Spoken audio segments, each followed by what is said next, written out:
yo soy de una derecha mucho más claramente definida, es que siento que la derecha ya le agarró el truco al tema electoral. Ha perdido la izquierda radical, pero también ha perdido el caviarismo. Eso no se debe permitir. Y para eso necesitamos un comandante en jefe de la policía y de las Fuerzas Armadas que se ponga los pantalones.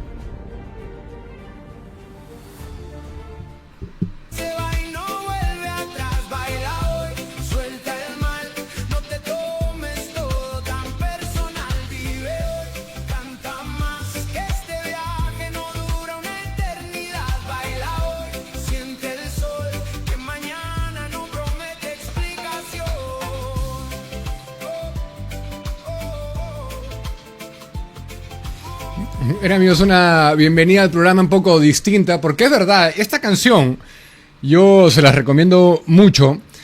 La vida es un momento, se llama, de Ander y Camus. La vida es un momento. La he descubierto recientemente y escuchando la letra aplica perfectamente a todo lo que hacemos, ¿no? No todo merece rabia, no todo merece estrés. Así que la vida es un momento y hay que disfrutar también, ¿no? Hay que saber reír, ser de risa fácil siempre, etcétera. Sean todos ustedes bienvenidos en este viernes 31 de julio a edición especial. Este es su programa que hacemos con todo mi equipo día a día, noche a noche, con tanto cariño para ustedes. Y ahora sí vamos a ir a la información, porque en breves, en cualquier momento en realidad, saldrá en libertad el expresidente de la República, Ollanta Humala Tazo. Todo esto debido a que el Tribunal Constitucional ha declarado la nulidad de la totalidad del proceso penal seguido en su contra por el presunto delito de lavado de activos en el contexto de los aportes recibidos por las campañas electorales del 2006 y del 2011. Recordemos que Ollanta Humala nos gobernó entre los años 2011 y 2016, ¿no? Fue al declarar fundada la demanda presentada por la defensa del exmandatario al haberse acreditado la vulneración de los principios de legalidad y tipicidad conexos al derecho de la libertad personal, es decir, había sido interpuesto un habeas corpus. La decisión se ha tomado por mayoría, 5 votos contra 2. Luz Pacheco y Manuel Monteagudo han emitido votos discrepantes, argumentando que la demanda debía ser declarada improcedente.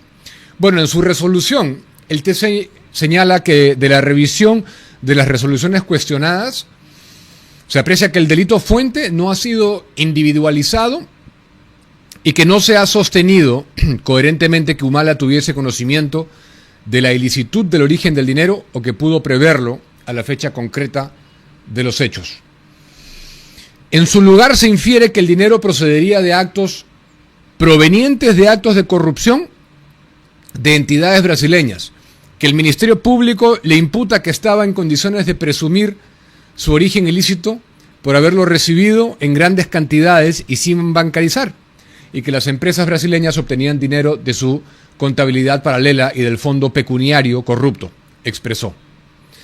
Es más, para demostrar la invocada ilicitud al dinero y conocimiento de esta, se aduce de manera abstracta que el dinero corrupto está destinado a comprar voluntades de candidatos políticos, quienes al ser elegidos otorgan la buena pro en diversas obras públicas. Bueno, detalló que no se ha realizado el control formal de constitucionalidad de las resoluciones que desestimaron la excepción de improcedencia de la acción planteada a favor de la expresidencia. En consecuencia, dice, y queda acotado, ¿no? Este Tribunal Constitucional declara que en el caso de autos se ha acreditado la vulneración de los principios de legalidad y tipicidad conexos al derecho a la libertad personal de don Ollanta Moisés Humala Tazo, con el inicio y la prosecución del proceso penal seguido en su contra por el delito de lavado de activos agravado, referido a la supuesta conversión de dinero de origen ilícito en las campañas electorales de los años 2006 y 2011. El tribunal asimismo remarca que con su decisión quedan sin efecto las investigaciones preliminares seguidas en contra de Humala, lo cual implica la nulidad de todas las actuaciones posteriores derivadas de estas, como las resoluciones que desestimaron la excepción de naturaleza de la acción y la sentencia. Por tanto, la Fiscalía Penal del caso debe emitir la disposición correspondiente que ordene el archivo de lo actuado en la investigación preliminar. En abril del 2025, ustedes recordarán que el tercer juzgado colegiado de la Corte Superior Nacional condenó a 15 años de pena privativa de la libertad al expresidente Humala y a la prófuga ex primera dama Nadine Heredia por lavado de activos en el caso de lo que hemos descrito, ¿no? Aportes ilícitos al Partido Nacionalista 2006-2011, campañas presidenciales. Además había ordenado su internamiento en 2 penales hasta el 28 de julio del 2039. Tras la sentencia, Heredia Alarcón recibió asilo diplomático de Brasil. Julio Espinosa, abogado del exmandatario, señaló en su cuenta de X que con esta decisión se deberá anular la condena impuesta hace un año, esa misma, contra su patrocinado. Y señala que se ha ratificado en que los aportes a campañas electorales no constituyen lavado de activos y que la sala que actualmente conoce el caso deberá disponer el sobreseimiento definitivo del proceso y la libertad de Humala Tasso. Porque el fallo del TC ordena liberar hoy, en el día, a Humala. Su ex premier Pedraza, Wilfredo Pedraza, ya por ejemplo está en los exteriores del penal. Se ha desplegado ya la prensa ahí. O sea, puede ser en cualquier momento, ahorita, que te estoy hablando, en 1 hora, en 1 hora y media, en 2, en cualquier momento puede salir Humala, pero tiene que salir hoy, antes de la medianoche. Así que, y otra cosa que quiero comentar al respecto es que todos los abogados prestigiosos con los que he consultado sobre este caso, y que se han pronunciado algunos de ellos también públicamente, le dan la razón al TC, concuerdan en que estaba mal sentenciado Humala por algo que no se ha podido demostrar fehacientemente y que calza perfectamente con lo dispuesto por la justicia en el caso Cocteles, ¿no? Que no era sancionable, no era un delito sancionable a la fecha de los hechos. El juez César Augusto Riveros Ramos ordenó este 31, hoy, disponer la inmediata libertad de Ollanta Humala. Y la resolución judicial dispone que la excarcelación se ejecute en el día y bajo responsabilidad en cumplimiento de lo que dice el fallo del TC. El fallo del TC es el que dice eso y el Poder Judicial está actuando acordemente.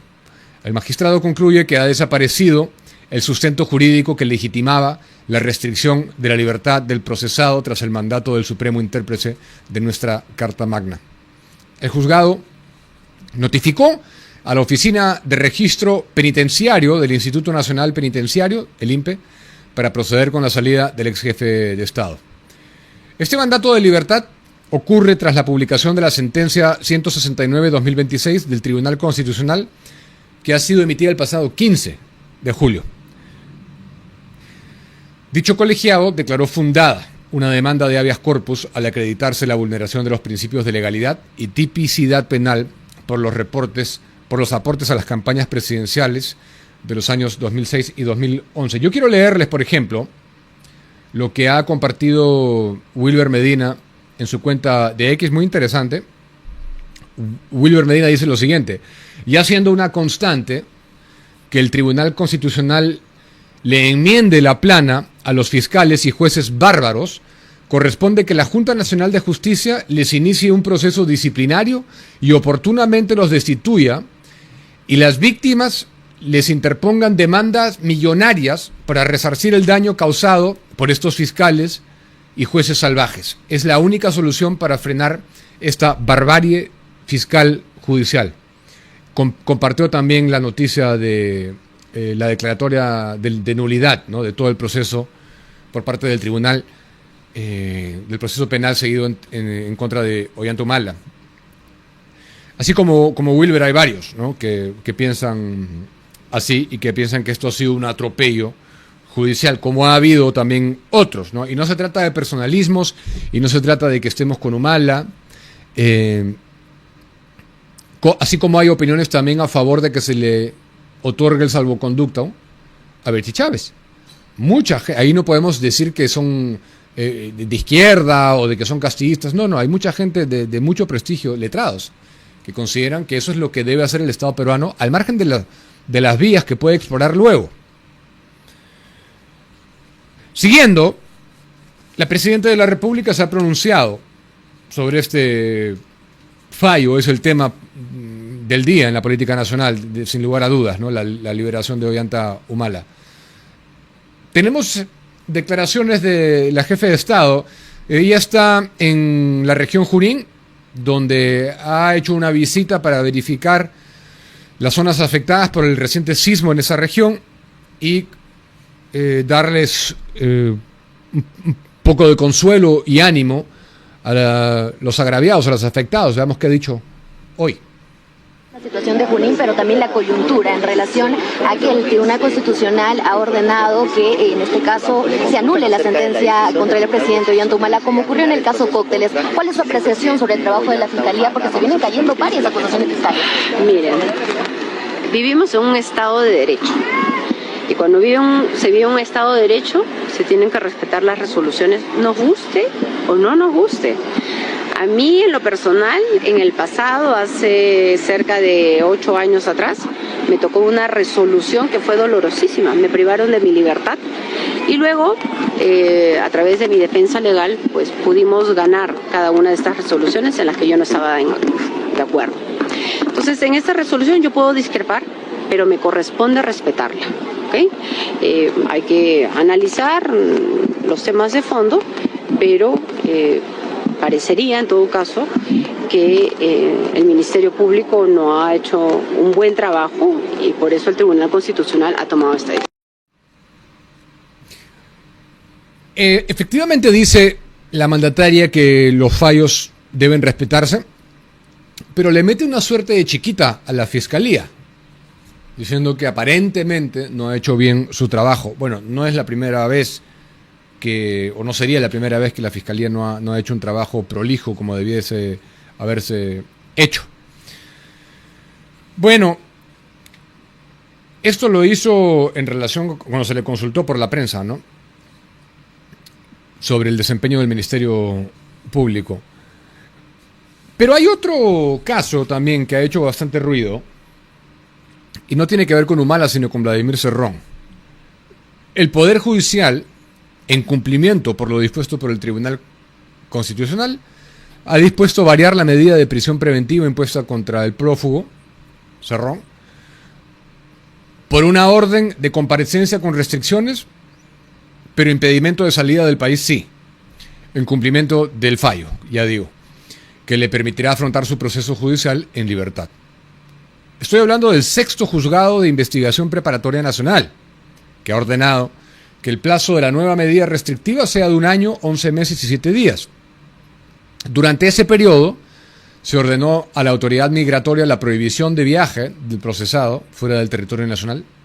Adicionalmente, la instancia judicial aclaró que la variación de la medida cautelar no implica un pronunciamiento sobre la inocencia del procesado. Yo no sé si la verdad, mucho show hay con lo de Cerrón. Yo no sé si no haya salido del país estos años, desde el 2023, en que se ordenó su captura. Ustedes sí, ustedes podrían firmar que no se ha ido a algún lado. Para empezar, a Cuba, ¿no? Yo no. ¿Tú podrías poner tu mano al fuego, Julio? No podemos decir.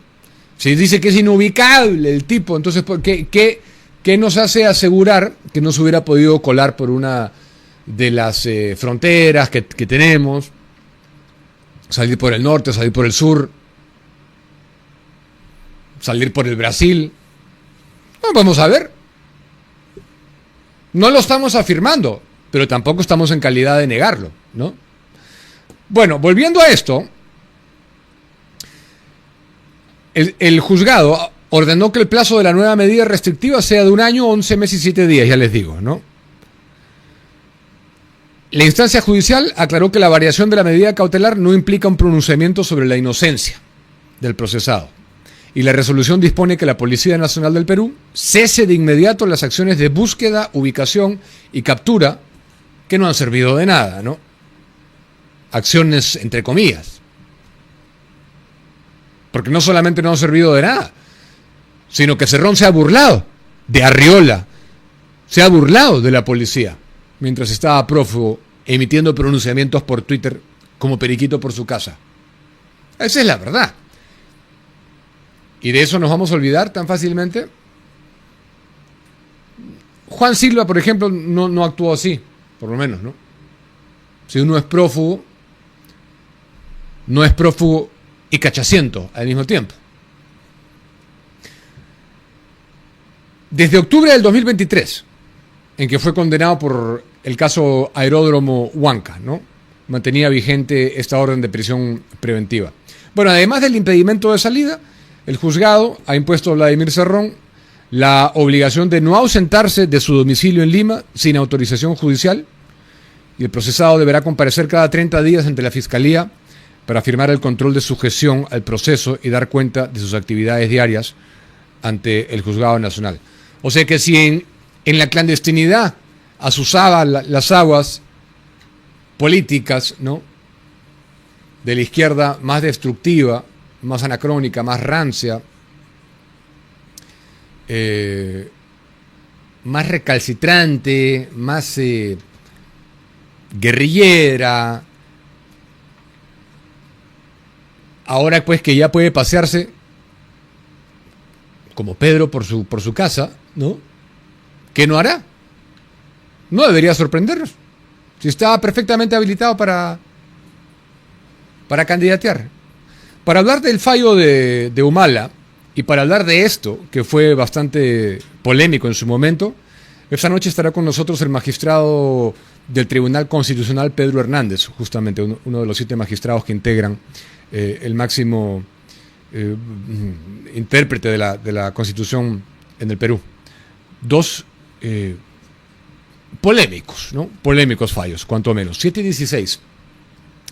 La transparencia no se negocia. Por eso yo elijo Olimpo.bet, una plataforma segura con las reglas claras y sin enredos. Empieza a jugar como los dioses y por tu primer depósito de 20 soles recibes 70, sin rollover, y prepárate para cobrar más rápido que un rayo. Gracias, Olimpo.bet. Luego viene Carla Mares, ex jefe de plan de gobierno del movimiento político Sí Creo, que postulaba a Carlos Spa, hoy canciller de la República, para hablar de varias cosas que está anunciando este gobierno, siempre recordando que su fuerte es el tema tributario, ¿no? Y hay varias cosas que le quiero preguntar. En ese contexto, debo comentarles que el gobierno de la presidenta Fujimori ha manifestado que pretende evaluar reducir la planilla estatal con incentivos económicos para la renuncia voluntaria de trabajadores. Esto lo hizo López Aliaga en la municipalidad, o sea, me parece fantástico. Yo guardo la esperanza, debo decir,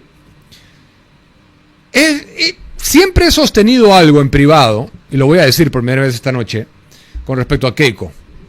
Cuando me decía, recuerdo específicamente haberlo dicho, haberlo conversado en privado con Román Sendoya.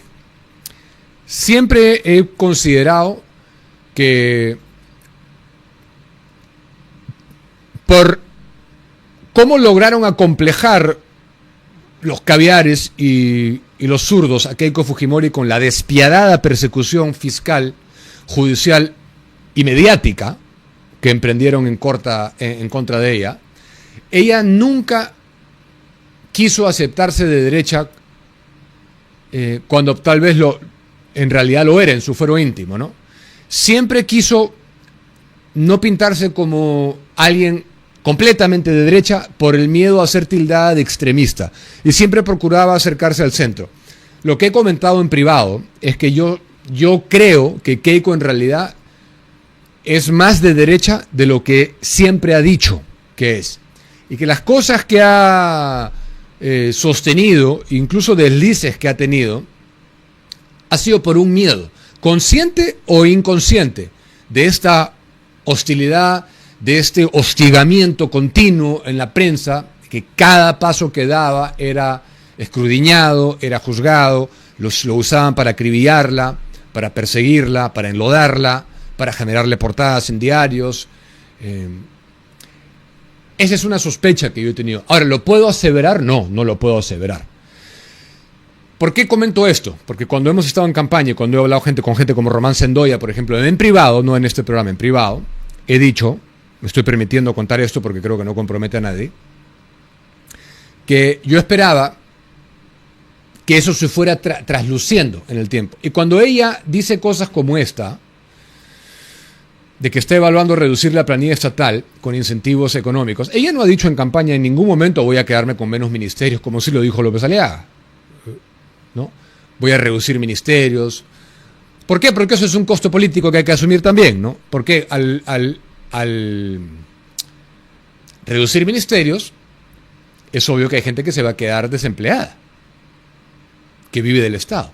Y eso cuesta votos. Y un político en campaña lo que más quiere es votos. Ahora ya no necesita los votos. Ahora ya está en la posición de dirección del país.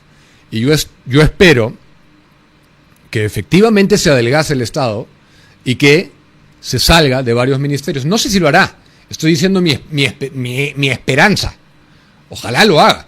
Pero cuando comienza con estas cosas de evaluación, de reducción de planilla estatal, y alguien le tiene que haber dicho que los incentivos económicos para la renuncia voluntaria no solamente es una buena idea, sino que sale más barato en el tiempo, me parece esperanzador. Necesitamos eso. Necesitamos un Estado que funcione bien, y para que funcione bien tiene que ser más chico. Eso no significa un Estado débil, un Estado tonto, no. Pues es la carta que juegan los zurdos, ¿no? Y los caberes. No, quiere que no exista el Estado. No, nadie dice que no exista, que exista. Y que sea robusto y fuerte, pero chico, pequeño y de alcance limitado. No que esté en todos lados. Y un derechista de verdad, al defender la libertad de los individuos, justamente defiende esa postura. Que tiene que ser adelgazado a su mínima expresión el Estado para que tenga poca injerencia en la vida de las personas y que haga lo mínimo que tienen que hacer y que lo haga bien. Tiene que dotar de infraestructura, tiene que hacer cosas en temas de salud, de justicia, de interior, de seguridad, de defensa, de economía, etcétera, pero tiene que hacerlo bien, y para hacerlo bien no puede estar como Pepe el Pulpo por todos lados. No, de ninguna manera. Bueno, hablando del gobierno, el ministro de Desarrollo Agrario y Riego, Marco Vinelli, afirmó que fue un borrador sobre la delegación de facultades legislativas lo que se filtró a la prensa, y dijo que ese documento tendrá que ser afinado para ser presentado próximamente ante el Congreso de la República. Esto lo dijo en una entrevista en Canal N. Tenemos un fragmento de ella. Primero, tuvimos un primer Consejo de Ministros. La presidenta Keiko Fujimori nos ha señalado que hay que trabajar inmediatamente, así que en esa línea nos convocó. Hemos visto varios temas. Uno de los temas es el que mencionas, en donde es un borrador y que les ha dado a todos los sectores para que puedan hacer las opiniones y comentarios para que pueda ser revisado este domingo, y de tal manera, si es que está terminado y ya está nada sin dudas, digamos, se pueda presentar el pedido al Congreso y el Congreso ya ir a hacer las explicaciones y convencer a los congresistas para que puedan aprobar el pedido de facultad. Eso estamos trabajando arduamente desde el mismo 29 y la idea es que podamos proponer en temas, primero, seguridad, que es un tema muy relevante y pedido de la población. Segundo, un tema de promoción de las inversiones y un tema de desburocratización del Estado, de simplificación administrativa, que permita acelerar la inversión tanto pública como privada. Bueno, si les estoy siendo honesto, yo no creo que haya sido un borrador. Lo que pasa es que yo creo que no les ha gustado, y a la primera que no le debe haber gustado es a Keiko, que se haya filtrado eso. ¿Quiénes creen ustedes que han filtrado eso a la prensa? Si tuvieran que adivinar, de este gabinete. ¿Quiénes filtrarían eso a la prensa?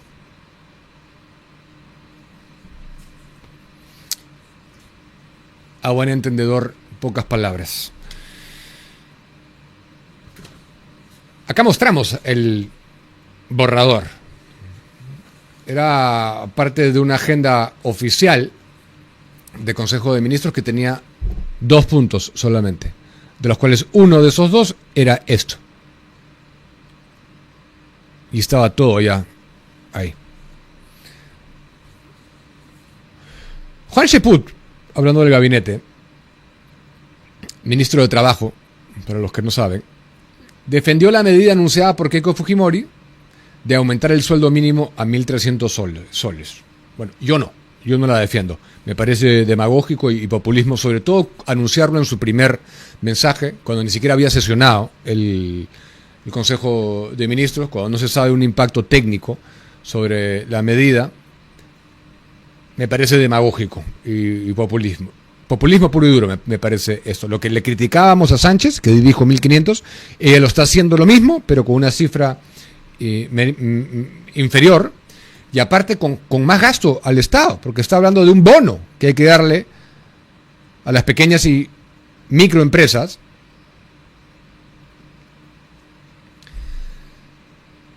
Por única vez, pero un bono al fin y al cabo. O sea, más gasto ahorita. Cheput ha defendido esto y dice sobre las críticas, ¿no?, del anuncio. La izquierda dice esto que les estoy diciendo, que la izquierda planteaba el aumento de la remuneración mínima vital a 1.500 sin ningún sustento. Sí, pero también lo criticábamos, Juan, y era demagógico. O sea, y tú tienes, Juan, tú tienes que saber esto como ministro de Trabajo, porque tú estableces los lineamientos del sector, las políticas del sector trabajo. Esto no se trata de que nos provoque o no nos provoque, así no se establecen los sueldos. Ni que porque yo lo hago con menos está bien. No está bien. No hay que aumentarlo. Y punto final.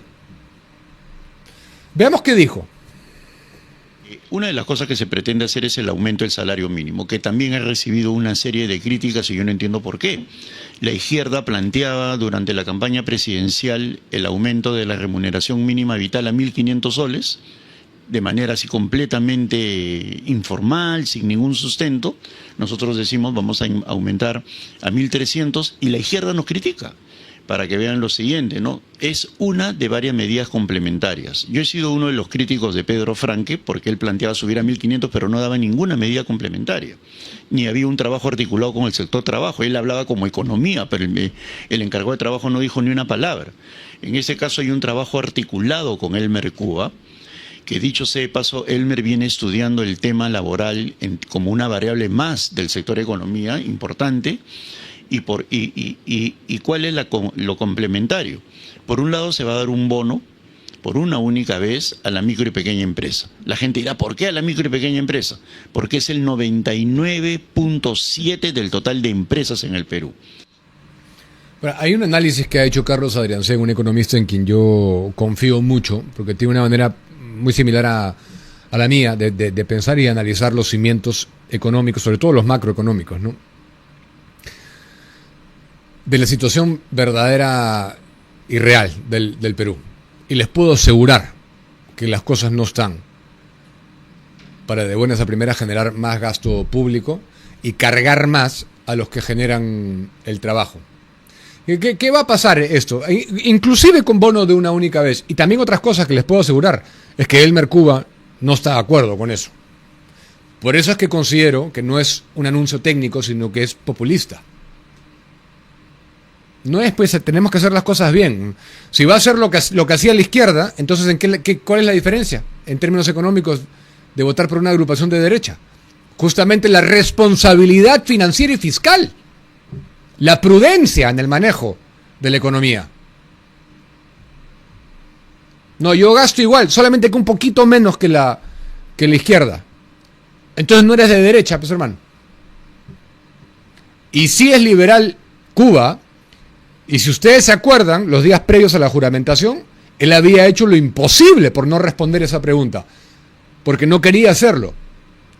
Porque todo aumento del sueldo mínimo vital tiene que responder a criterios técnicos y a una medición real de la economía nacional. Ya digo, en relación al vecindario, el sueldo mínimo vital respecto del sueldo promedio en el Perú no es bajo.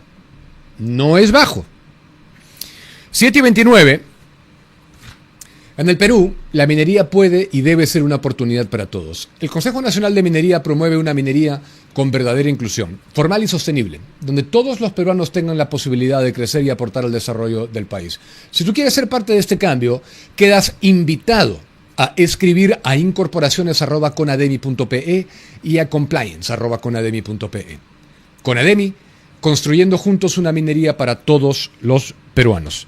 Mira, amigos, quiero hablar brevemente de una situación trágica que ilustra perfectamente lo que está pasando no solamente en España, sino en muchas partes de Europa y del mundo también, pero puntualmente en Europa, y tiene que ver con Ceuta.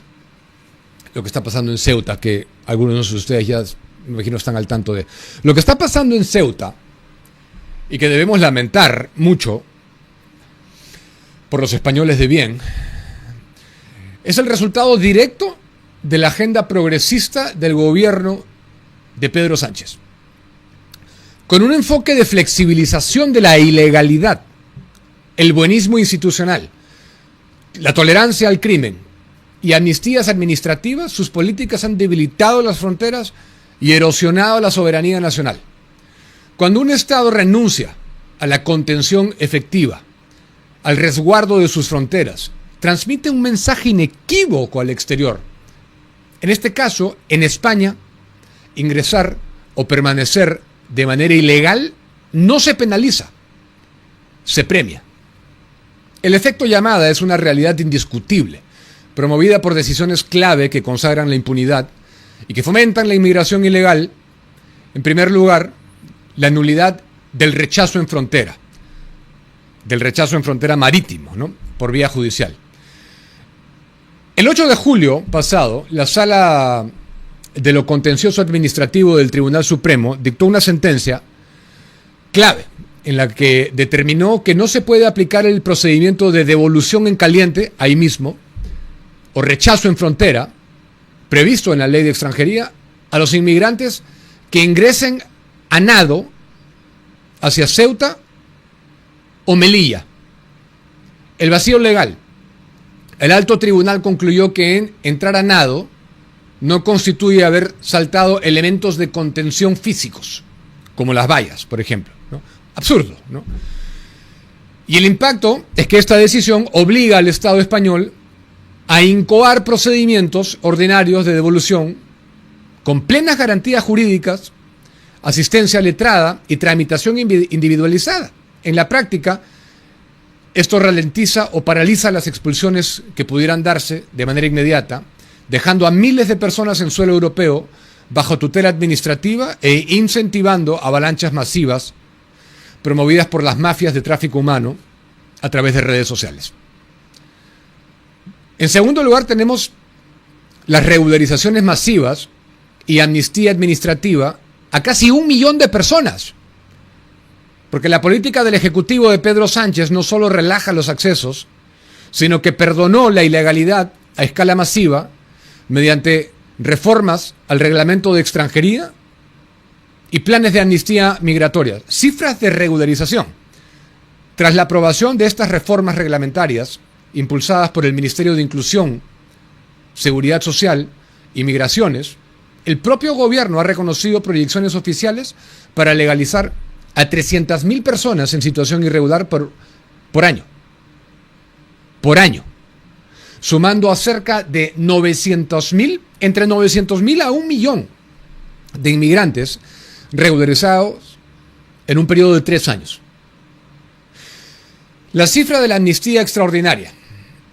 El plan de regularización extraordinaria abarca a extranjeros sin documentación previa radicados en el país, lo que en la práctica supone legalizar de golpe a un universo estimado por diversos estudios de entre 500.000 y 840.000 personas indocumentadas que ya vivían al margen de la ley, en las sombras.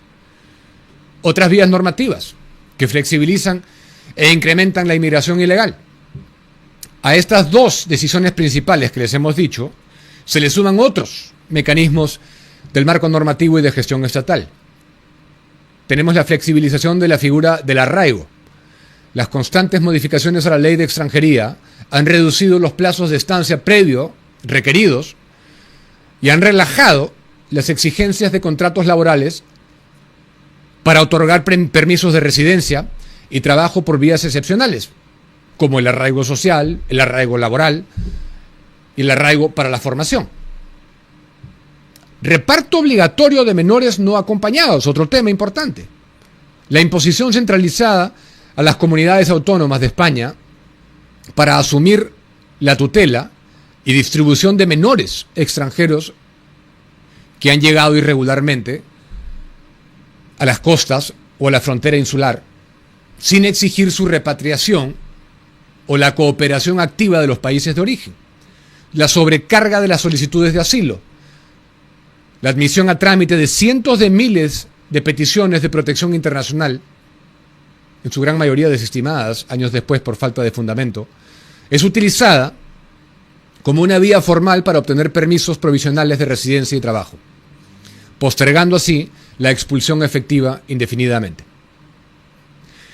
Luego tenemos el deterioro de la seguridad ciudadana y del orden público, que es lo que más le importa al ciudadano español, al fin y al cabo. Las consecuencias de este modelo no se limitan a un impacto meramente administrativo o presupuestario. Representan una amenaza directa a la integridad física de la población civil española. Ataques a mujeres y violencia sexual, casos de violación flagrantes, el incremento de agresiones sexuales, agresiones físicas en la vía pública y violaciones individuales y hasta grupales cometidas por ciudadanos extranjeros en situación irregular, ha generado un estado de alarma en numerosas localidades. Inseguridad comunitaria y ataques a menores de edad. Se han multiplicado los episodios de robo con violencia, uso de armas blancas, agresiones físicas a niños y a jóvenes en las inmediaciones de parques, colegios, zonas de ocio. Violencia en áreas fronterizas. Los episodios en Ceuta y las Islas Canarias muestran agresiones directas a las fuerzas y cuerpos de seguridad del Estado, Guardia Civil y Policía Nacional, con uso de piedras, objetos cortantes y quema de mobiliario urbano inclusive. Luego tenemos la falta de trazabilidad e impunidad. Un porcentaje significativo de los migrantes que ingresan carece de documentación oficial. El Estado procesa a personas sin certeza de si poseen antecedentes penales o delitos graves en sus países de origen, mientras la lentitud burocrática dilata las expulsiones de quienes delinquen, sometiendo a la población al riesgo de la reincidencia. El progresismo de fronteras abiertas disfraza todo esto, toda esta permisividad, bajo el discurso de la tolerancia, del multiculturalismo, pero sus efectos son evidentes: el colapso de los servicios públicos, inseguridad rampante para los ciudadanos, alteración de la convivencia y destrucción de la seguridad jurídica. Permitir que los ciudadanos sufran este deterioro no es empatía, es la destrucción programada de las condiciones mínimas de convivencia, seguridad y soberanía en Occidente. Son las 7:37. A esta hora quiero darle la bienvenida al programa al actual magistrado del Tribunal Constitucional, el doctor Pedro Hernández. Bienvenido. ¿Cómo está, Diego? Buenas noches. Sus órdenes. Gracias por acompañarnos. Quiero comenzar por el tema del día, ¿no? Es el tema de Ollanta Humala. Su tribunal ha dispuesto anular el proceso penal contra el expresidente por lavado de activos. ¿Qué comentarios?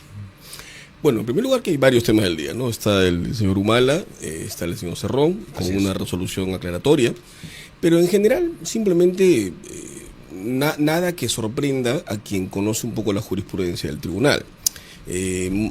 Desde hace muchos años atrás el tribunal viene fortaleciendo en una elevación del estándar de limitación de la libertad personal y desarrollando una jurisprudencia sostenidamente protectora, que probablemente en el caso de la señora actual Presidenta de la República, en su momento llegó a un estándar bastante alto de lo que entendía por el principio de legalidad.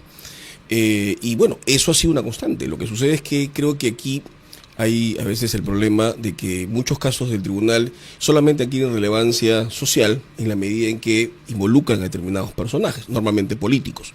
Pero el tribunal tiene jurisprudencia de hace muchos años manteniendo esa línea. Claro, una línea que va de menos a más. Porque como es todo Estado de Derecho, siempre, digamos, de manera paulatina, se van optimizando las garantías, se va expandiendo, digamos, la protección. Y también tiene mucho que ver las formas en las que la libertad se puede haber afectado. Y creo que para nadie es un secreto que en los últimos tiempos, y no lo digo yo, lo dicen los comentaristas bien informados, periodistas como usted, y analistas y tratadistas del tema, que tanto el Poder Judicial como el Ministerio Público han desarrollado algunas consideraciones que no siempre estuvieron en los estándares, digamos, constitucionales para la utilización de algunas instituciones que afectan a la libertad. Entonces, no es una sorpresa en general, aunque no deja de, digamos, de ser razonable que la ciudadanía conozca estos casos cuando de por medio hay algún ciudadano destacado o alguien que tenga alguna presencia social. Yo quisiera preguntarle si el tribunal ha tomado en consideración que los Supremo habían rechazado los recursos de casación. ¿Eso se ha analizado? Lo que sucede es que el problema yo creo que tiene mucho que ver con la afectación. En materia constitucional, lo que es controlable es la afectación del derecho fundamental.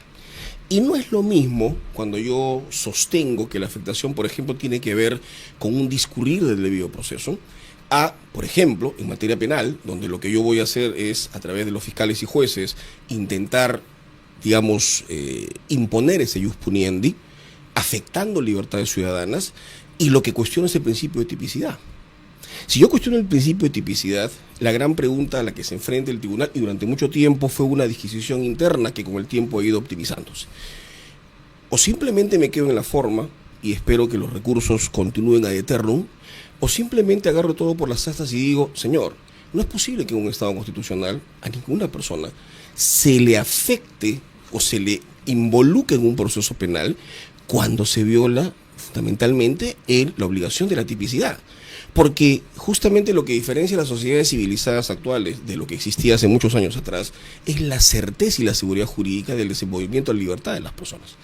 Y si tú no tienes claro que algo es un delito, me parece que es absolutamente cuestionable que un tribunal simplemente se tape los ojos y diga, no, hay que esperar a que los procesos continúen hasta el final. O sea, ahí tú tienes una opción. O asumes que esa conducta significa un ejercicio indebido del ius puniendi, y lo tienes que cortar ya, o simplemente esperas que la violación continúe por respetar los formalismos. Pero esto cae, me imagino, bajo el paraguas del caso Cócteles. En principio, se está cogiendo... es aquel que sistematizó un poco una jurisprudencia muy atrás. Ok, pregunto porque en la resolución el tribunal sostiene que el delito fuente no ha sido individualizado. Así es. Que no se ha sostenido coherentemente que Humala tuviese conocimiento de la ilicitud del origen del dinero. Entre otros elementos. Lo primero que dice el tribunal en la resolución que se firma en mayoría es que eso que se imputó no era delito en el momento. Pero esto puntualmente lo dicen en un contexto de que no calzaría de lavado de activos, entonces. Así es. Porque hay que entender que aquí hay digamos, la regulación del lavado de activos también ha tenido un conjunto de modificaciones que se han ido perfeccionando con el tiempo en el propósito de enfrentar ese flagelo. Pero el problema está en que la forma como se reguló en su momento no era lo que se imputó. Y ese es el problema de fondo aquí. Si algo que se imputa para que el Estado te obligue a defenderte no es delito, ¿cuál es la razón de someter a cualquier ciudadano a ese discurrir traumático y a veces tortuoso? Entonces, pero en términos sencillos, es lo mismo que el caso Cócteles. Es muy parecido, yo diría que bastante parecido. Claro, o sea, está privado de su libertad por algo que no era delito. Que no era delito en su momento. A la fecha. Así es. Ok, muy importante esa aclaración. Porque algunos también están diciendo, abogados, que ahora, habida cuenta de esto, hay como una suerte de patrón, ¿no? La Junta Nacional de Justicia debería abrir proceso sancionador a los jueces. Y no le estoy pidiendo que opine sobre eso porque es delicado. Pero en algún momento tiene que parar, ¿no? Esto es raro que ustedes siempre estén teniendo que corregir y corregir y corregir, sobre todo cuando la Corte Suprema rechaza recursos de casación. Solo le comentaré al respecto porque podrían darse casos futuros de algún caso que llegue al tribunal, que el tribunal, cuando considera que hay una afectación realmente manifiesta y grave, el mismo tribunal remite los autuados, las copias a la Junta. En este caso no ha sido así. Simplemente, en todo caso, el tribunal se ha limitado a profundizarse sobre el fondo del asunto y habrá que ver si la propia Junta, atendiendo a tus competencias, decide o no. Pero no es que el tribunal lo haya considerado. Pero no podría emitir opinión sobre eso. Yo creo que en todo caso sí es un factor que estructuralmente debería preocuparnos, porque si los jueces y fiscales tienen la obligación de ejercer sus competencias dentro del marco constitucional y el tribunal viene advirtiendo de manera sostenida y cada vez más frecuente que hay casos que no están, digamos, esos estándares, creo que es razonable que uno tenga una preocupación. Por supuesto, cuando vemos que los jueces tanto de primera instancia, inclusive hasta la Suprema, han tenido han validado algo que no tenía asidero, ¿no? Tenemos el tema pasando a Vladimir Cerrón, que fue muy mediático también. En su momento. Despierta muchas pasiones. Sí, claro. Pero recién hoy se ha dado curso, ¿no? ¿Por qué fue privilegiado no con la resolución, sino con el timing? ¿Por qué se le dio esa celeridad? Yo le agradezco, apreciado Diego, la pregunta. Quien habla, y ahora se puede comentar formalmente, fue el ponente del caso Cerrón. Y por un tema de respeto institucional y prudencia, yo no opté por salir en ningún medio cuando esta situación se dio, porque creo que los temas debían aclararse institucionalmente. ¿Qué sucedió en ese caso y cuál creo que es la óptica que deberíamos tener? Se suele repetir mucho esta famosa igualdad, pero la igualdad en derecho constitucional no significa tratar a todos igual, significa tratar dependiendo de si hay o no diferencias. De suyo los tratamientos diferenciados tienen una justificación razonable. ¿Qué fue lo que pasó específicamente en el caso del señor Cerrón? Y esto es algo que probablemente no se ha dicho. Cuando el caso del señor llega, meses antes, sin saber el timing de en que ese caso iba a llegar al tribunal, el tribunal, a puertas de un proceso electoral, ¿qué cosa advirtió? En un contexto en el cual hay que recordarlo con un pequeño paréntesis. En el Perú, la regulación procesal constitucional no admite un amparo electoral.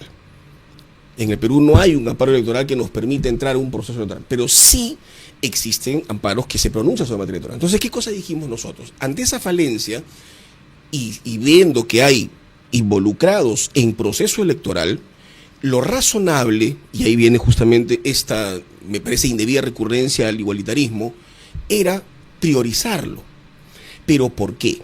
Porque en materia constitucional, cuando uno habla de un tratamiento igualitario o un tratamiento diferenciado, lo primero que tiene que hacer es establecer cuál es el término en el que yo estoy comparando para llegar a esa afirmación.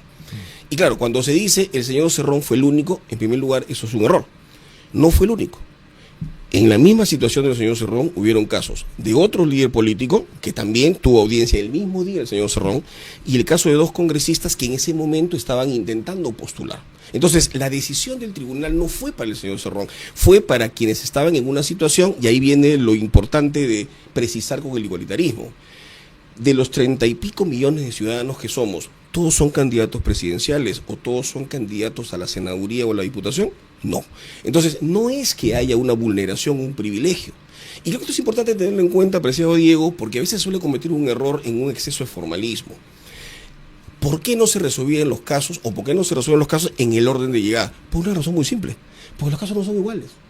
Si llega el día de hoy un caso con el número 10 sobre una materia pensionaria que es típico en formato, y después llega y antes llegó con el número 9 un caso cuya complejidad me demanda mayor estudio, ¿qué es lo que aparentemente muchos preconizan? Deberíamos primero resolver el 9 y esperar que el viejito se muera para su pensión.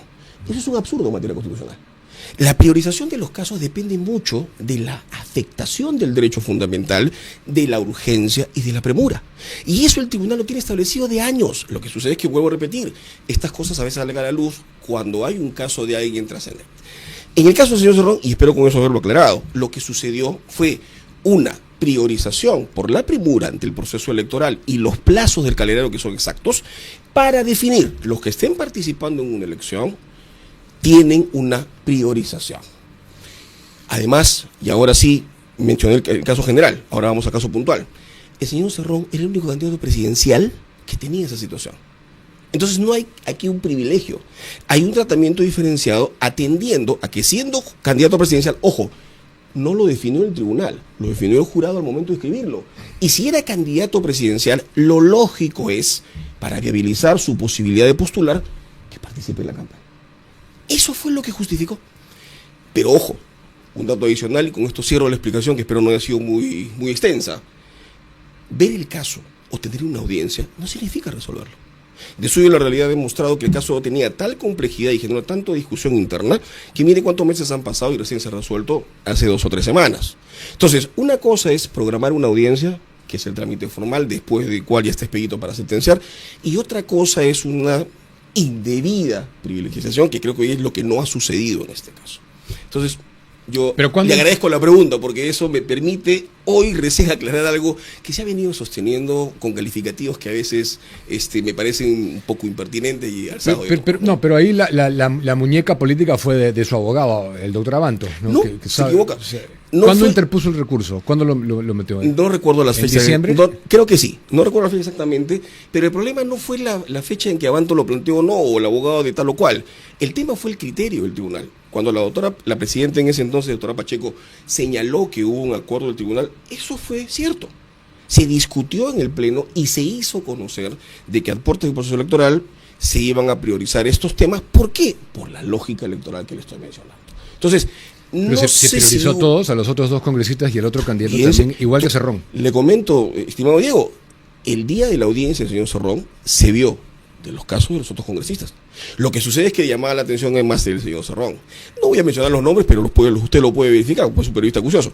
En esa audiencia hubieron políticos que estaban en proceso de participación. Ok, entonces usted descarta que haya habido un privilegio, una priorización del caso. En absoluto. Yo creo que tal vez y esto tenemos que reconocer una autocrítica institucional más que personal. Yo creo que en ese entonces la presidenta Pacheco, con la característica de transparencia que la caracteriza, ella pues inmediatamente dijo, oye, vamos a parar el tema, vamos a averiguar. Y tal vez no tuvo la mejor expresión hablar de irregularidad. Pero al final se sometió esto a un análisis, se vio y era una situación permanente que pasaba eso. Tanto así, y con esto cierro para no cansarlo más, que el propio Pleno consideró necesario tomar la decisión de manifestarlo en un comunicado. He visto por ahí que algunos señalaban que fue un comunicado de la oficina de imagen. No, fue una decisión del Pleno que se aprobó con la votación de la señora Pacheco y que se formalizó por la oficina de imagen, que no es lo mismo. Esta percepción que tiene un sector de la gente de que el tribunal trabaja con el Congreso en pared, ¿es una narrativa? ¿O usted diría que coincidentemente le han dado la razón en sus atribuciones más de una vez? Yo creo que hay muchos aspectos que podrían estar detrás de una respuesta a esa pregunta tan interesante y acuciosa. En primer lugar, el sistema de selección que se tiene en el Perú es probablemente lo que más la gente cuestiona. Los que eligen a los elegidos, hay una suerte de gratitud, ¿no? Qué sé yo. Cosa que, por cierto, no siempre es necesariamente así. Para empezar, no es que el Perú optó por ese modelo porque quiso.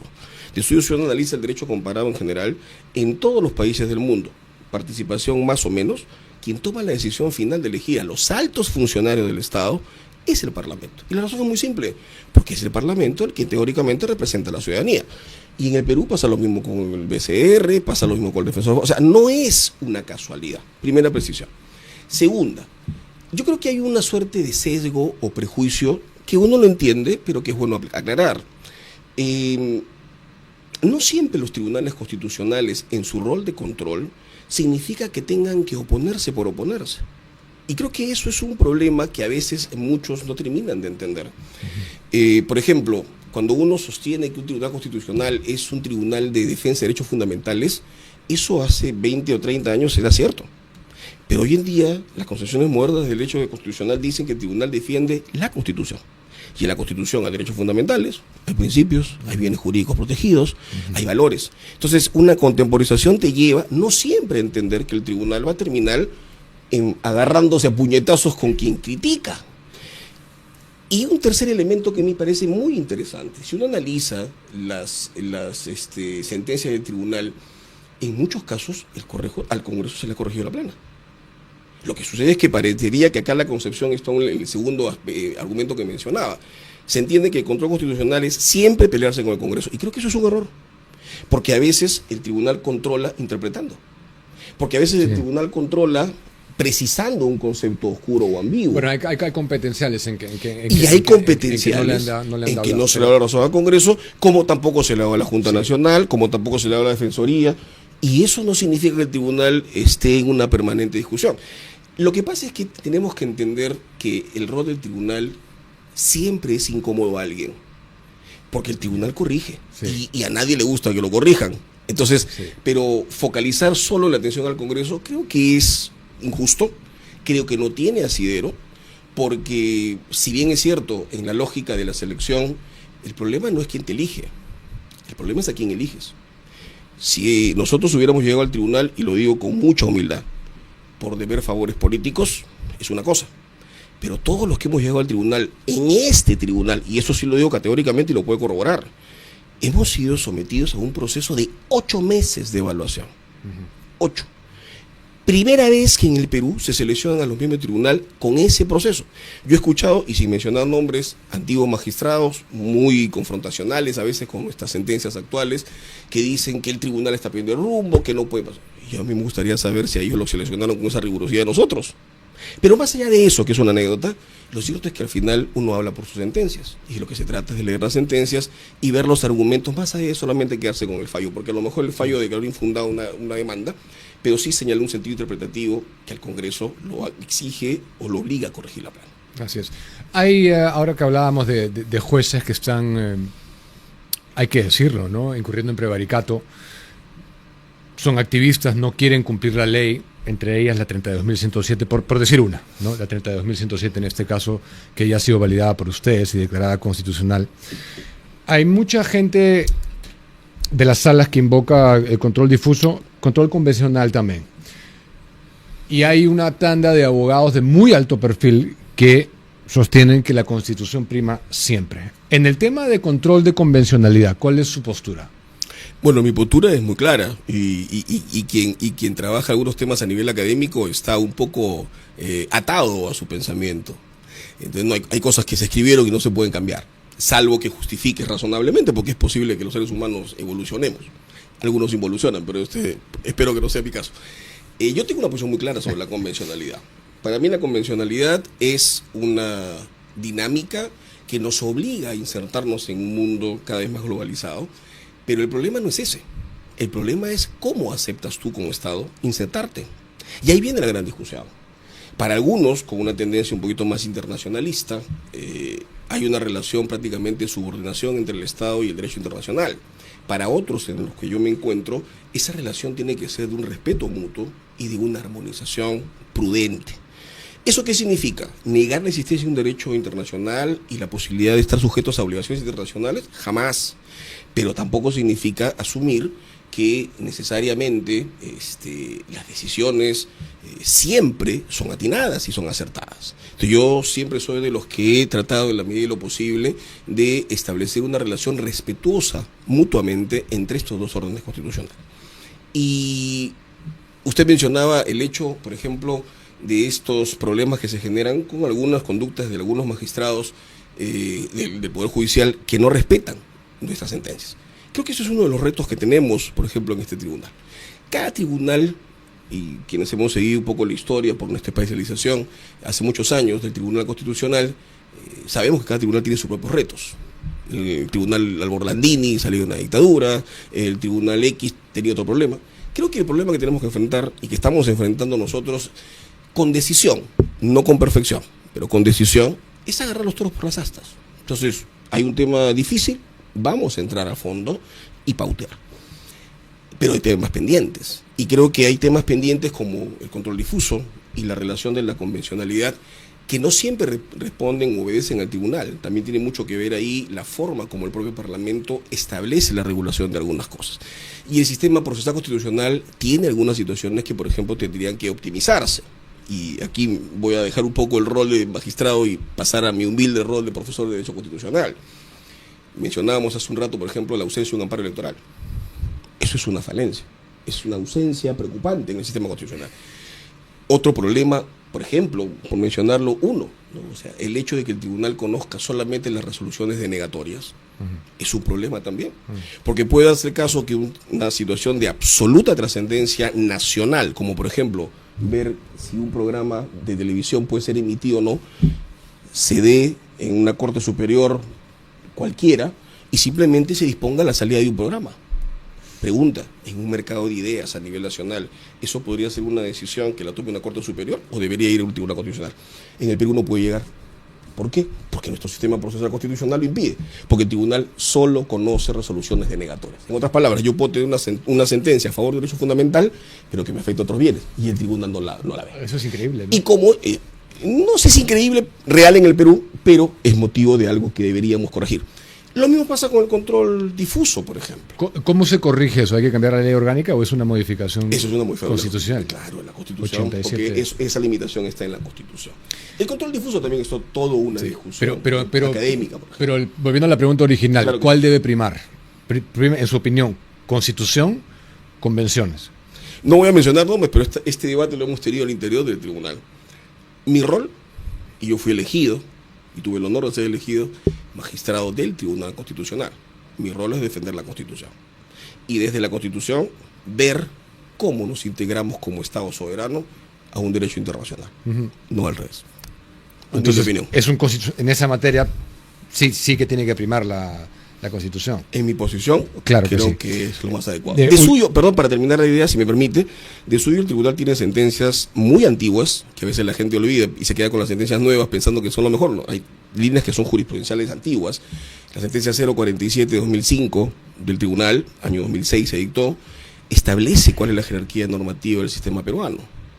Constitución. Sí, claro. Pero Reforma lo digo constitucional porque hay cosas que no quieren. y tratados internacionales. Sí. Entonces, cuando yo hablo de un control de convencionalidad, estoy alterando esa concepción. Absolutamente. Y eso es motivo, por lo menos, de una discusión. Eso es lo que hemos dicho siempre. Pero como vivimos acá y en el Perú pasan cosas raras. Bueno, última pregunta, doctor, para terminar. Claro ¿Cómo que va el proceso de Dina Boluarte? Y tiene que zanjar el tema de la vacancia que nos ha tenido como hemos estado todos estos años. Bueno,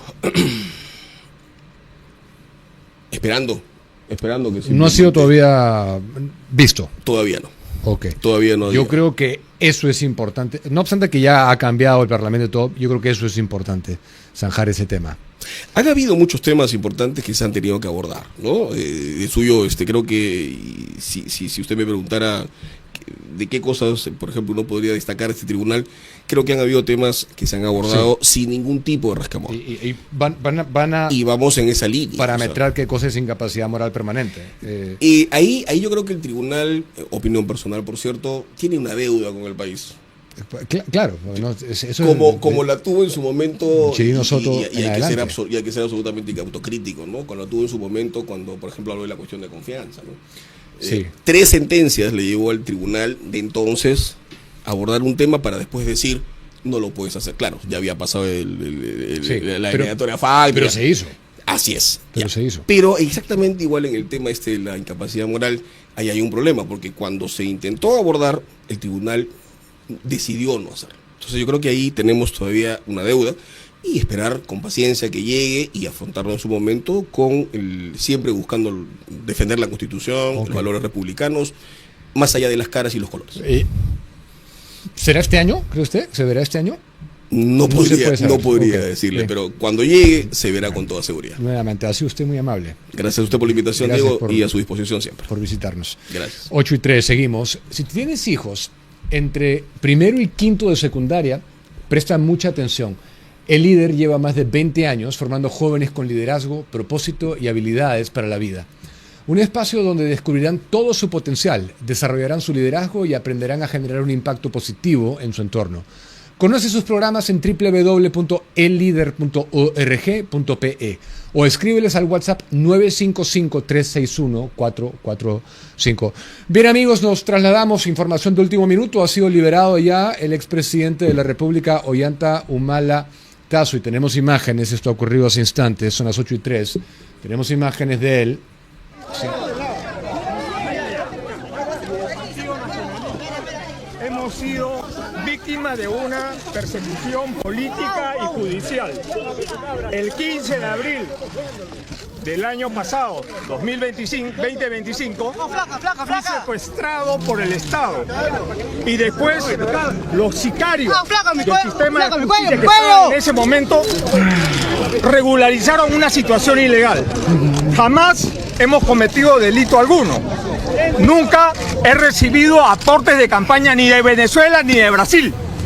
Pero no bastaba eso. Necesitaban perseguirnos por nuestra gestión de gobierno, por nuestra ideología política, y han hecho que tenga que haber asilado a mi esposa y tenido que sacar a mis hijos del país. Hoy día estoy denunciando que hemos sido perseguidos, ¿no?, hasta el punto de haberme detenido en una prisión. Y esto tiene que haber justicia para esta situación. Muchas gracias. Saludos. Fuertes declaraciones, comprensiblemente. Se ha dicho que ha sido secuestrado por el Estado peruano. Estas declaraciones, sin lugar a dudas, van a dar la vuelta al mundo. Y un poco emocionado, quebrado, lo he visto un poco, Julio, ¿no? Se le siente al expresidente. Bueno, imagínense, ha corregido el tribunal una injusticia jurídica, efectivamente. Y eso hay que aceptarlo en aras de la objetividad. 8:05. Voy a ir con mi segunda entrevista de esta noche, según lo había anunciado. Carla Mares está conmigo. Ella fue ex jefe del plan de gobierno de Sí Creo. Bienvenida. Buenas noches, Diego. Gracias por la invitación. Fuiste parte de la transferencia también. Sí, efectivamente, estuve en este tramo previo a que se asumiera el nuevo gobierno. Fue una experiencia bastante interesante, enriquecedora para mí, porque fue realmente un aprendizaje y también una oportunidad de hacer algún aporte. ¿Algo raro que reportar? La verdad es que rescato mucho el sector en el que me tocó trabajar, que fue Relaciones Exteriores. Creo que siempre hemos visto, por ejemplo, el caso del BCR como una institución con trayectoria, de mucha institucionalidad, con meritocracia, con profesionales de primera, y creo que eso trasladado a los sectores, a los ministerios, podría predicarse del Ministerio de Relaciones Exteriores. Yo creo que nos ha tocado un ministerio muy ordenado, con gente muy profesional, que es de carrera y con mucha meritocracia de por medio. Hemos encontrado además que hay muchísimas oportunidades, esto lo puedo decir porque es público, ¿no?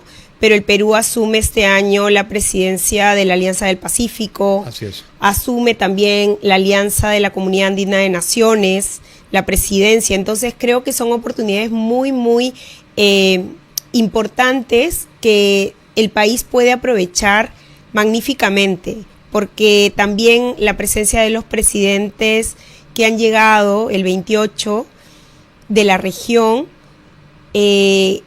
hacen ver que el país tiene un potencial enorme. Y la Cancillería, creo que más allá de un trabajo hacia el exterior, que es lógicamente lo que hace la política exterior, también tiene un trabajo interno a través de las oficinas desconcentradas. Hay 14 oficinas desconcentradas que también pueden hacer un trabajo increíble para que las regiones estén atendidas, exhibidas, expuestas, en todo lo que es inversiones. Y que pueda recuperar su prestigio Torre Tagle, ¿no? Eso fue fuertemente disminuido en años recientes.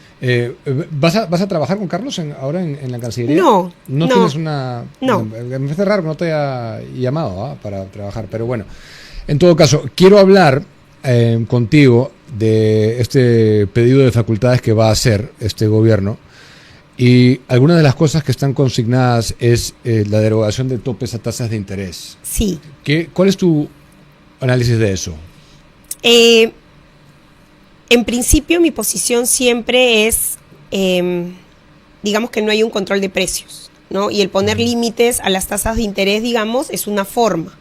Ahora, eso que podría ser positivo en cualquier espacio económico o sector de la economía, creo que en el caso de Perú, donde no se ha fomentado suficientemente la competencia en el sistema financiero y bancario, puede resultar un poco riesgoso. Entonces yo creo que esa medida es positiva por definición, porque digamos desde mi posición no debería haber control de precios, eso debería regularse de manera natural por oferta y demanda, pero esa medida tendría que venir acompañada por el fomento de la competencia en este sector, porque de lo contrario podría sí verse afectado el ciudadano. Entonces, creo que sí es muy claro aquí que son 4 las entidades financieras, bancarias que dominan prácticamente el mercado. Sí. Y se tiene que abrir. Definitivamente han habido intentos, yo creo, también de entrar con la banca digital. ¿Qué se tiene que hacer, tú que conoces la burocracia de adentro, más allá de decir quiero hacerlo? Burocráticamente, ¿qué se tiene que hacer? ¿Modificar el estatuto de la SBS? Por ejemplo, o sea, tienen que haber cierta flexibilidad para que puedan entrar nuevos actores al negocio financiero y bancario. Hoy, tal como está, por ejemplo, lo vimos en el caso de las AFP. Tú recuerdas que también hay muy pocas, se intentó abrir el espacio, pero con 0 incentivos, o sea, nadie más se sumó al mercado de las AFPs. Y se supone que se intentó hacer este esfuerzo, pero muy poco atractivo para quienes podrían haber incursionado en este negocio. Entonces, al final se han quedado las mismas de siempre. Con lo cual, creo yo que sí se tiene que hacer una revisión de manera paralela o simultánea para que esa medida de quitar los topes no vaya en detrimento, ¿no es cierto?, de la persona que es usuaria del servicio financiero y bancario. ¿Pero qué tendría que hacer el gobierno? Si decir, quiero que haya más bancos, más entidades financieras, más casas prestamistas. ¿Qué es lo que tiene que ver la regulación? La regulación es muy estricta aquí para poder incursionar en el bancos. Sí. Entonces tendría que flexibilizarlo. De hecho, hay algún banco que ya ha entrado, uno inglés, me parece que es una banca virtual y ya va a empezar a operar. Pero debería, ¿no es cierto?, revisarse esa regulación para justamente hacer lo que también ese paquete de medidas tan positivamente anuncia, y es la desregulación en otros sectores. Entonces creo que de esa manera puede verse compensado este buen intento de no poner cotos o límites, ¿no es cierto?, a las tasas de interés, pero creo que eso tiene que venir acompañado de lo otro para que realmente sea algo que no nos perjudique. ¿Y tú crees que lo va a hacer el gobierno? Bueno, hablan de una serie de sectores por desregular y yo entendería que también debería estar esto. Y o sea, si no, vienen solos, se desregula y ellos solos van a... Pero sí, porque aquí hay mercado. No, por supuesto. Hay mercado. Aparte conocemos, no sé si sea la que te referías, Revolut, sí. Revolut, pero... Que es la inglesa, ¿no? El banco inglés. Yo creo que si es que, por ejemplo, se cumple que están en mercados de primer mundo y todo, deberían poder entrar, pues, acá, ¿no? No puede ser que tu piso de entrada sea más competitivo que el de Italia, Francia, Reino Unido, o sea, no tiene ningún sentido. Sí. Eso. Ahora, otro de los puntos centrales es flexibilización y régimen laboral, modificar los aspectos normativos, etcétera. ¿Ahí qué postura tienes? Sí, yo creo que allí hay un punto interesante que es justamente unificar el régimen laboral, que era una de las cosas que también nosotros proponíamos, porque hoy por hoy hay cerca de 40 regímenes laborales y es un monstruo, digamos, es muy, muy complicado. Y también hablan de hacer como un poco flexibilizar, digamos, esta rigidez en el ámbito laboral que puede disuadir a las empresas a formalizarse o a las que son formales a contratar en negro, ¿no? Porque no puedo, digamos, asumir todo el costo que implica una persona en planilla.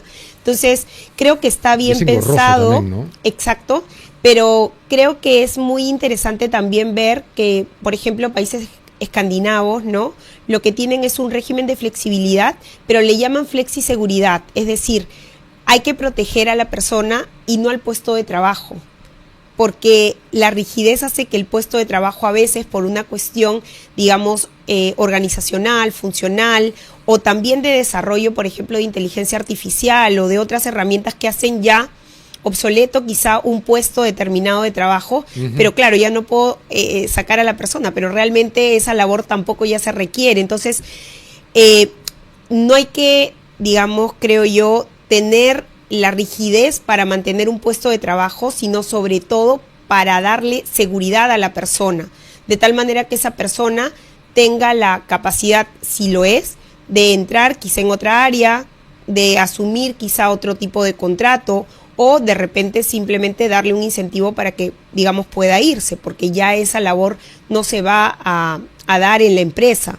Pero lo que no se puede es llevar a la empresa o a la quiebra, ¿no es cierto?, o a la informalidad, porque no puede asumir costos laborales tan altos, ¿no? Cuando estamos en un mundo que se está transformando y donde hay seriamente puestos de trabajo que hoy por hoy ya no van a ser los mismos o simplemente no van a existir. Y hay una rigidez para poder despedir, ¿no? Desvincular, sí. Hay que decirlo, ¿no? Correcto. De hecho, la Presidenta ha dicho ahora que va a buscar, no sé si has visto esa declaración, sí, que sea mediante renuncia voluntaria. En el sector público. En el sector público. Correcto. Cuando dices 40 regímenes, estás contando todo, ¿no? Sí. Estás incluyendo el público, el sí, privado. Nosotros creo que somos pyme tributario, se llama, ¿no? Sí, hay un pyme tributario que es para medianas y pequeñas empresas. Nosotros acá. Sí. Pero debería ser más sencillo para la gente. Pero yo creo que allí también en este paquete de medidas se habla justamente de la simplificación. En el caso del régimen del impuesto a la renta empresarial, se habla justamente de un único impuesto a la renta, pero con tasas marginales, progresivas. Entonces, creo que de lo que se trata, y justamente en el acápite vinculado con medianas y pequeñas empresas, hablan de que se va a modificar el régimen tributario. Yo creo, no tengo el detalle lógico del desarrollo porque todavía no se ha presentado, pero presumo que están intentando hacer lo que conversamos en alguna ocasión, es decir, que el impuesto a la renta sea único y que hayan tasas marginales por tramos. Entonces, pero ya no el régimen de pequeña y mediana empresa, porque ese régimen en realidad no ha dado el resultado que se quería. O sea, que hacer lo mismo para los dos. Correcto, es decir, unificar y simplemente que lo que haya en diferencial sea tu nivel de ingresos y tus tasas marginales de acuerdo a tu escala, o sea, lo que tú estás generando como ingreso anual. Entonces, eso sería mucho más sencillo y me parece que allí también, junto con esa simplificación o unificación del impuesto a la renta empresarial, porque ya no existiría, según mi entendimiento, por los dos acápites que pueden leerse de manera coordinada, que no estaríamos hablando ya de regímenes diferenciados, porque hoy existe un régimen general, que es el impuesto a la renta de tercera categoría para empresas en general, y hay regímenes especiales, donde está el RUS, el régimen único simplificado, está el RER, que es el régimen especial de renta, y está el REMIPE, ¿no?, que es el régimen para medianas y pequeñas empresas. Entonces, es un universo muy grande que además no ha logrado el objetivo porque es este régimen diferenciado o especial, lo único que ha hecho es estancar el crecimiento, porque las empresas no quieren crecer por temor a ir al siguiente régimen y por lo tanto ser... Es ridículo. Sí, mucho más penalizados y con mucho más cumplimiento de formalidades, que es engorroso y es costoso también, ¿no?, para la MIPE. Cuando ves todos estos regímenes, todos estos requerimientos, es intimidante también sobre todo para los pequeños y micros empresarios. Correcto. ¿No? Cuando hablan de que van a perfeccionar conceptos como las vacaciones, horas extras, utilidades, y yo tengo una fuerte posición en contra de ello, la gratificación, compensación por tiempo de servicios, ¿qué cosa consideras que se debería hacer? Bueno, ahí hay regímenes en otros países que son interesantes, ¿no? Y es que los incentivos, o mejor dicho, los beneficios laborales se van obteniendo en el tiempo, conforme una persona gradualmente va teniendo mayor carrera. tiempo de servicio, ¿no? Entonces creo que por ahí va esa idea que se plantea. Es decir, que las vacaciones o los beneficios laborales vayan increyendo según el tiempo de servicio que la persona tiene. Y eso acompañado también de otro espacio que está vinculado con los jóvenes, porque por ejemplo se habla expresamente de una deducción por gastos en capacitación, primero en contratación de jóvenes y capacitación de jóvenes. Y creo que esto es en alguna medida positivo. ¿Por qué? Porque hoy por hoy la informalidad laboral no solamente es que no hay empresas formales que absorban esa mano de obra o ese trabajo de las personas que están ahí, sino que no tienen el nivel suficiente o la capacitación necesaria como para ser contratada. Por ejemplo, hay muchas personas en el espacio técnico que no se encuentra aquí en Perú. Entonces, creo que la idea es poder dar mano de obra, pero que la empresa, como tiene que capacitarla para que esté preparada y apta para esa labor, pues no tenga el desincentivo, no la puedo contratar porque no sabe. Bueno, yo la capacito y voy a tener un incentivo por contratar a esta persona joven y yo capacitarla. Entonces creo que es una forma también de cerrar la brecha que hay, porque lamentablemente nuestro sistema educativo, nuestro sistema universitario en algunos casos no tiene el nivel suficiente y bueno, las empresas no pueden contratar a estas personas porque no tienen el nivel. Entonces, es como un círculo vicioso, no la contrato porque no está preparada, pero a la vez esa persona que no está preparada nunca lo estará porque no tiene los recursos como para seguir preparándose. Entonces, yo creo que esta medida podría ser interesante desde ese punto de vista, ¿no? Porque mejoraría la productividad de la empresa, lógicamente, pero para eso le doy el incentivo tributario que allí están señalando. Ojalá que se acepte la totalidad, ¿no?, de lo que se ha invertido y no le pongan un tope ridículo. Correcto. ¿No? Bueno, hoy por hoy la capacitación, o sea, la deducción por capacitación no tiene límite cuantitativo. Lo que sí, digamos, la discusión que se suele dar es el principio de causalidad. Es decir, tú tienes que probar que aquella capacitación sirve para el core de tu negocio. O sea, le va a servir para que realmente tú generes más impuesto a la renta, ¿no? Más renta, digamos. Claro, que eso es lo que le interesa. Claro, más renta. Entonces, de esa manera, el principio de causalidad es como un gorro, un gran paraguas que sostiene cualquier gasto que tú quieras realizar. ¿Tú tienes qué expectativas de este gobierno? ¿Crees que va a poder hacer cambios estructurales importantes, como los que estamos hablando? Sí, yo tengo, mira, bueno, eso es algo que te puedo confesar. Hace mucho tiempo no viví un 28 de julio como este. Lo he visto con optimismo, con ilusión.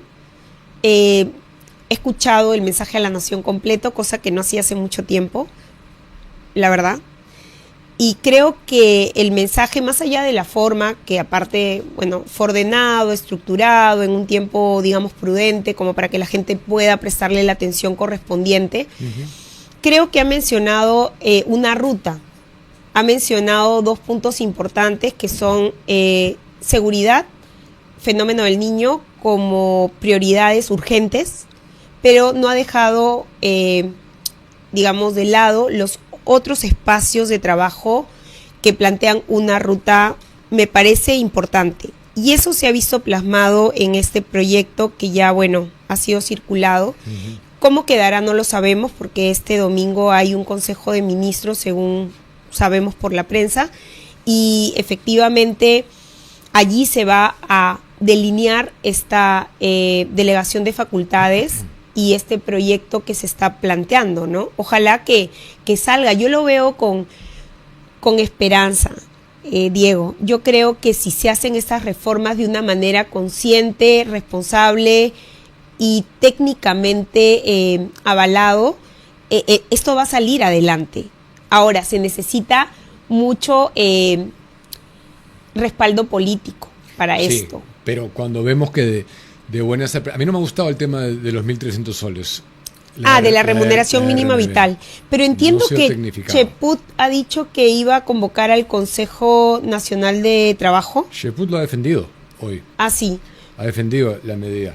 Pero eso es lo que criticábamos a la izquierda, y si lo único que va a variar es la cantidad, entonces ya no eres un reduccionista. Bueno, lo normal hubiese sido efectivamente que convoquen al Cuba Consejo. no quería, yo estoy seguro que el Cuba no quería. Pero bueno, otra cosa que te quiero, y con eso termino, la vez pasada que postulaba Keiko Fujimori, ella fue muy clara en decir que quería progresivamente reducir el IGB. Es uno de los más altos de la región. Sí. ¿Por qué crees que no ha hablado de esto en esta vez? Sí, no sé si lo va a poder hacer porque hay una medida que no sé qué qué va a ocurrir con ella, y no sé si te acuerdas que se modificó la tasa del IPM. Uh-huh. O sea, el IGB es un impuesto cuya tasa es 16% realmente y 2% corresponde al IPM, que es el impuesto de promoción municipal. Uh-huh. Es decir, va a un fondo común y eso se reparte entre todas las regiones. Entonces, en realidad, lo que va al gobierno central es 16%. Uh-huh. Lo que se hizo antes de que entrase este gobierno fue una medida, a mi modo de ver, incorrecta, que fue aumentar el IPM. Uh-huh. Aumentarlo de manera progresiva hacia los siguientes años hasta llegar, me parece, a 4%. Entonces, claro, eso significaba que sea 16 más 4, 20, digamos, en el tiempo. Eso era mucho. Entonces dieron marcha atrás y dijeron, no vamos a subir el IGB. Lo que va a ocurrir es que el IGB va a reducirse. Entonces el IPM avanza hacia abajo, digamos, y el IGB es más chiquito. Entonces realmente hoy por hoy el IGB sí se va a reducir en cuanto a lo que es un ingreso fiscal para el gobierno central. Pero no para el ciudadano. No, porque el IPM aumenta, pero siempre bajo el tope del 18. Entonces el IPM va a ir del 2 al 2.5, al 3 y así en el tiempo, con lo cual, y se dijo que esta medida en su momento se criticó mucho porque se veía como un arma política para poder tener a los gobiernos regionales, locales contentos con este dinero e inflar un poco la caja para mayor contratación, que al final era como una fórmula para que ellos devuelvan un favor político en una campaña, porque estábamos tanto en unas elecciones generales como en las próximas que vienen, que son regionales. Y ahí es donde se puso el parche y se dijo, este dinero no puede ir a contratación en planillas, que ojalá que se respete. No reestructuremos la base tributaria y haya más gente que pague impuesto a la renta, no vamos a poder hacerlo porque vive de eso, el Estado. Definitivamente es el impuesto clave. Bien. Muchísimas gracias por venir, como siempre. Un gusto. Igualmente, Diego, gracias a ti. Son las 8:26. Mantén tu negocio siempre listo con Agua Iglú, la hidratación que acompaña cada jornada de tu trabajo. Elige la presentación que mejor se adapte a tu equipo, botellas, cajas o bidones, ideales para oficinas, restaurantes y todo tipo de negocios en realidad. Realiza tu pedido de forma rápida, el número es 998-197-138 y si necesitas hielo, recuerda que los encuentras en todos los Tambo y Oxxo. Conoce más en redes sociales. Iglú refresca tu vida. Amigos, y como todos los viernes, Olimpo.bet te trae la sección Las Cosas Claras, un espacio para resumir los hechos más importantes de la semana. Así que gracias a Olimpo.bet, la casa de apuestas en la que juegas con reglas claras y te diviertes como los dioses.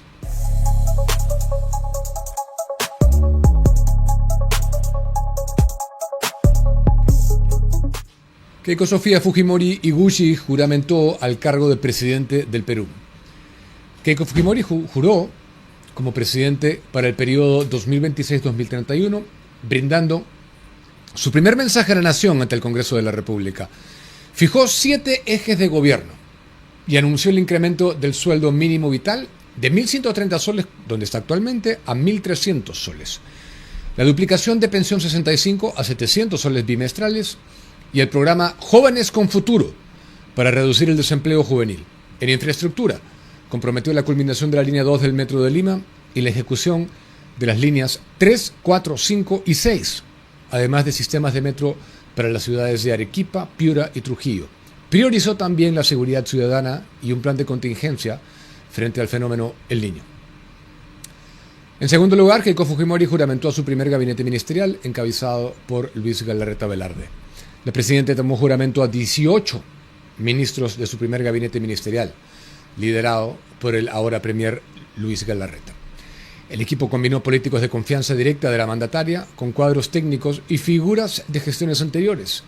Las designaciones de Luis Dyer en salud, empresario sin trayectoria sanitaria, Alberto Bengolea en cultura, sin experiencia en gestión cultural, y Rafael Belaúnde de Llosa en defensa, sin ningún tipo de trayectoria ni experiencia previa en el campo militar y de defensa y de seguridad, además de ser un férreo opositor del fujimorismo, generaron cuestionamientos por la falta de experiencia en los sectores que asumieron. Y por último, se filtró el borrador del pedido de facultades legislativas del gobierno de Keiko Fujimori. Esta filtración, con el que el Poder Ejecutivo va a solicitar finalmente al Legislativo la delegación de facultades por 120 días calendario. El documento buscó legislar en seguridad ciudadana con la participación temporal de las Fuerzas Armadas en la dirección y control de los penales, además de una reforma penitenciaria profunda y la apertura a inversión privada en cárceles, lo cual sería extraordinario. También contempló la derogación de la Ley 31.143 sobre topes a tasas de interés, como hemos dicho esta noche, la flexibilización de beneficios laborales como vacaciones, horas extra, CTS y la reorganización de la estructura institucional del Estado peruano. Eso fue todo.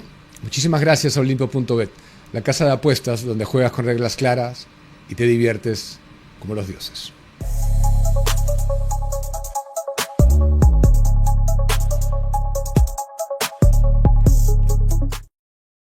No quiero dejar de mencionar antes de cerrar el programa una designación que preocupa. El Ministerio de Salud, que lidera Luis Dyer, ha oficializado la designación de Juan Carlos González como secretario general de la institución.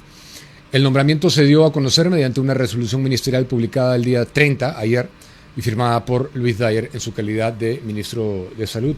Llama la atención esta reciente designación por el parentesco de este funcionario, González, con la familia de nada más y nada menos que de César Acuña Peralta, al estar casado con Carol Andrea Acuña Palomino, hija de Grimaldo Acuña Peralta, hermanón de César Acuña Peralta, líder de Alianza para el Progreso. La resolución fue firmada por el ministro, como hemos dicho, ex jefe de personeros de Keiko Fujimori. Pero quiero comentarles que además de estar en este cargo, cuenta con un recorrido este señor González en diversas entidades del Estado. Por ejemplo, se había desempeñado previamente como secretario general de la Defensoría del Pueblo, cargo que ejerció durante la gestión del actual defensor Josué Gutiérrez desde fines de agosto del 2023 hasta el 26 de enero del 2025, así como viceministro de Políticas Agrarias del Ministerio de Agricultura y Riego en el gobierno de Pedro Pablo Kuczynski, cargo en el que duró tan solo 3 meses. Al actual funcionario se le acusa de haber cometido el delito de colusión agravada cuando era presidente de la Comisión de Licitación de Obras de la Municipalidad Provincial de Tumbes. Según la investigación fiscal, se habrían cometido graves irregularidades para direccionar a favor de la empresaria Esther Vélez Alcántara la buena pro de contratos que superaban los 683.000 soles destinados a la compra de utensilios de cocina para el programa Vaso de Leche, motivo por el cual la Fiscalía solicitó formalmente 9 años de prisión en su contra. Por otro lado, el funcionario también fue denunciado por la Fiscalía Tumbesina por presuntas irregularidades vinculadas a la construcción de pistas y veredas en el asentamiento Edén, en el sector Pampa Grande. Durante su etapa como gerente de administración, en la gestión de la entonces alcaldesa Marjorie Jiménez, la Fiscalía solicitó en su contra 6 años de prisión por este caso y además de ser investigado por el presunto delito de omisión de funciones. Preocupante, sin duda, porque algo de lo que estamos tratando de limpiar y fumigar, o de lo que se debería tratar de limpiar y fumigar, es precisamente cualquier vestigio de la presencia de César Acuña Peralta en el sector específicamente de salud, que es donde mayor influencia ha concentrado. No me gusta nada, eso hay que decir. Con eso, y para despedirnos a las 8:33, quiero hacer una invitación a todos los jóvenes que deseen prepararse para servir mejor al Perú. Ya están abiertas las inscripciones para ProLíderes 2026, ciclo 2, el programa de formación política de ILAD, donde recibirán formación en historia, derecho, filosofía política, economía y mucho más, junto a destacadísimos profesores nacionales e internacionales. Las clases inician el sábado 8 de agosto y pueden postular a una beca completa o inscribirse directamente. Toda la información y el formulario de inscripción están disponibles en las redes sociales de ILAD Media. Los esperamos. Amigos muy amables, dejen el like al video, suscríbanse al canal, disfruten su fin de semana. Mañana se colgará el video de Lucho Horna para mi nuevo programa Sin Miedo al Éxito, tercer episodio de la serie. Espero lo disfruten. Nos dejan saber qué opinan en los comentarios. Hasta el lunes.